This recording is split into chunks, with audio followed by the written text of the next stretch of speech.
2015 সালে সিনেমার পর্দায় হইচই ফেলে দিয়েছিল দক্ষিণী পরিচালক রাজামৌলির বাহুবলী।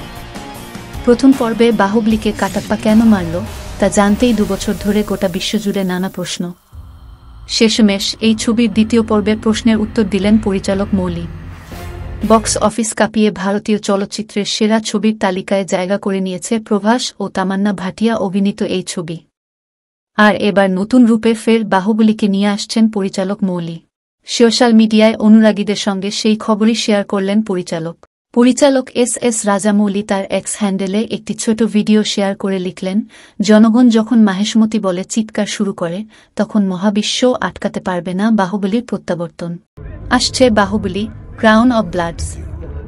রাজামৌলি এই টুইটেই জানিয়ে দিলেন, এই নতুন বাহুবলী অ্যানিমেশন ছবি, যা কিনা ওটিটিতে সিরিজ হিসেবে দেখানো হবে। শিগগিরই এই ছবির ট্রেলার সামনে আনবেন পরিচালক।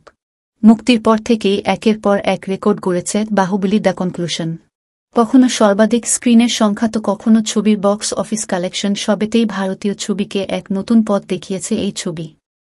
প্রথম ভারতীয় ছবি হিসেবে এই ছবি ব্যবসা করেছে 1000 কোটি টাকা। সেই বাহুবলীকে নতুন করে ফিরিয়ে আনছেন পরিচালক মৌলি।